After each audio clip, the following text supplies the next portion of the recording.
What's up YouTube? I'm Casey with bestinvestingapps.com, and today we're going to be taking a look at three really big ETFs or exchange traded funds. We're going to look at VOO, SPY, and VTI. These are exchange traded funds which each track either the S&P 500 or the entire market as a whole. We're going to see if there's any major performance differences between them, how they stack up against each other, and which one has performed the absolute best. Hopefully you'll be able to use one of these ETFs in your portfolio. I love all three of them. So let's get into it, and if you stick with me, I'll even be giving away some free copies of my ebook, Invest 3 Easy Steps to Get Started Investing.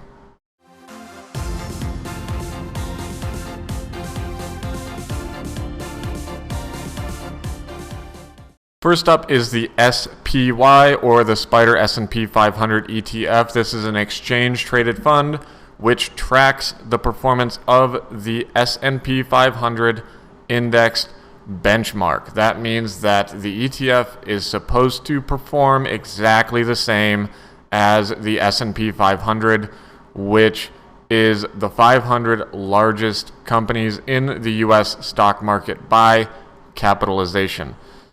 So we have a 0.1% expense ratio, which is pretty low, but we're going to compare that with the Vanguard VOO, which is the Vanguard version of the S&P 500 ETF, with an expense ratio of 0.04%. We have a pretty big difference in expense ratio there. I know it seems small, but it actually adds up quite a bit, which could impact the performance. We're going to find out.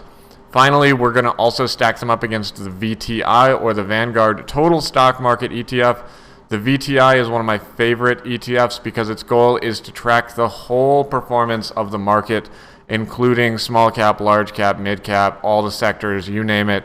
Whatever the market does, VTI should do. It's a little bit different than a S&P 500 ETF, which only tracks the biggest companies. On a pure trading volume basis, the SPY blows VTI and VOO out of the water with 25.7 million in trading volume, which is crazy compared to the 1.2 mil and the other 1.2 mil of the Vanguard funds. If you're looking for the best S&P tracking ETF to trade quickly, that's hyper liquid, SPY is going to be your fund with an insane volume compared to the others. So if you really want to create some kind of option strategy or a quick trading strategy, some kind of quantitative or technical strategy, SPY would probably be better because it's going to trade so much more quickly, so much more frequently than the others. It's going to be awesome. I'm using Portfolio Visualizer to backtest these, and we've only backtested to October of 2010 because VOO, the ETF VOO, came into existence then, so we can't backtest any further than that with all three. Here we go down here. I've made three different portfolios with 100% allocations into each one just to see how they stack up over time.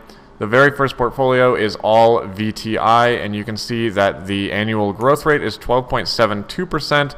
It actually lags behind all of the other ones as far as annual growth rate.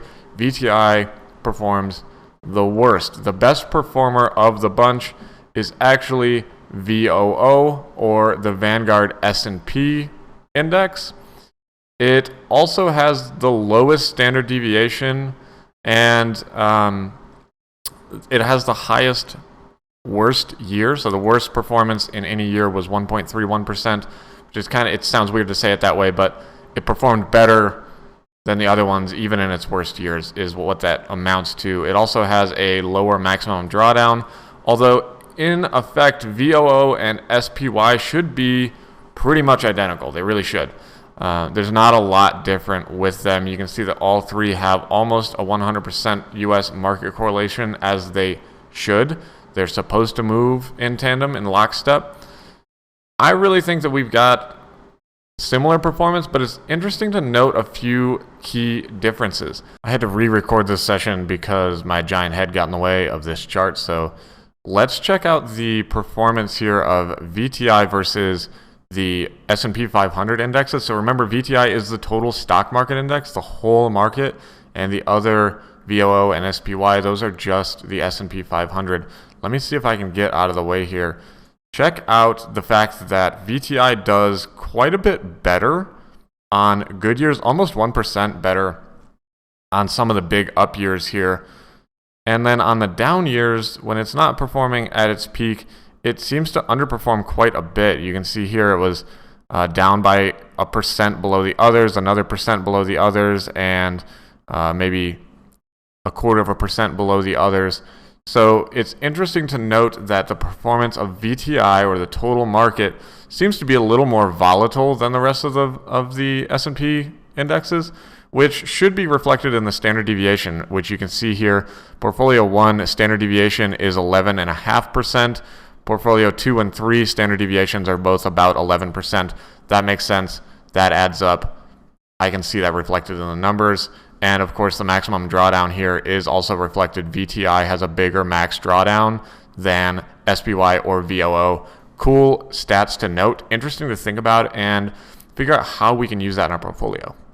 The real raw difference between VOO and SPY, which are the S&P trackers, is really quite minimal. The growth rate is different by 0.05%, which is probably mostly due to the fact that SPY has a higher expense ratio of 0.1%, where VOO has a 0.04% expense ratio. So Vanguard comes in for a little bit of a performance win there over SPY because of the lower expense ratio, but SPY still has the upper hand because of that massive trading volume.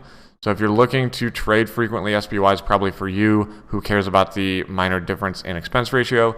If you're holding for the long run, VOO is going to actually outperform. It's going to eke out just a tiny bit of performance margin. If you're a NASCAR fan or any other high performance sport fan, you know that even the smallest difference can make a real impact on the outcome. So that's what we've got. I'll link in the show notes below to this portfolio visualizer example. You'll notice that the S&P and the VTI all track each other pretty closely, which is to be expected. And there are some minor differences, probably mostly coming from that expense ratio difference. Thank you, Vanguard, for keeping those really low expense ratios. For those long-term investors, VTI and VOO is your choice. For the shorter-term investors, SPY is probably your choice for trading volume. Thanks for watching, and you can check the show notes below to get a free copy of my ebook, Invest, 3 Easy Steps to Get Started Investing. If you want to know how to buy shares of VTI, VOO, or SPY, you'll figure it out in that book. If you have questions, leave me a comment. Make sure to subscribe or give us a like if I was able to help you make money, save money, or avoid making a mistake, and we'll see you next time.